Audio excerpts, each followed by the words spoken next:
Vrstijo se predlogi, kako bi spremenili formulo o financiranju občin in zmanjšali stroške občinam, kar je pozitivno, a kljub temu spremembe zakona niso v celoti sprejemljive ne za občino in ne za regijo, pove sevniški župan Srečko Ocvirk. Spreminjanje formule v smeri, kjer se zmanjša utež velikosti občine, dolžini cest v občini, obrobnost in ostali elementi, ki so obremenjujoči za občinske proračune, v korist številu zaposlenih in zgolj število prebivalcev ni sprejemljiva.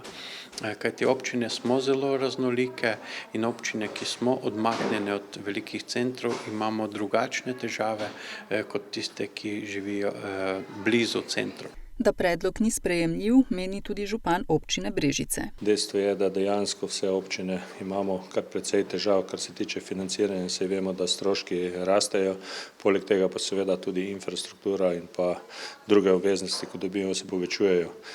Žal, namesto da bi se povečala povprečnina, kar je nujno, je prišlo do neke ideje, da bi se znotraj praktično iste vsote prerazporejala sredstva, kar pomeni seveda, da bi od takšnih podeželskih, manj razvitih občin celo sredstva šle bolj razvitim, kot so Ljubljana, Ankaran in pa mestne občine. To pomeni, dodaja Molan, da bodo nekatere občine, predvsem mestne oziroma gosto naseljene, v privilegiranem položaju. Vse podeželske oziroma obmejne občine pa bodo še bolj zaostajale in razkorak med razvitimi in nerazvitimi občinami bo še večji. Del, ki se nanaša na zmanjševanje stroškov v občinah, se pa nanaša delno na nekako nesmiselno obračunavanje znotraj sektorja država, ko občine plačujemo državnim inštitucijam služnosti in še nekatere druge bonitete, kar ni smiselno.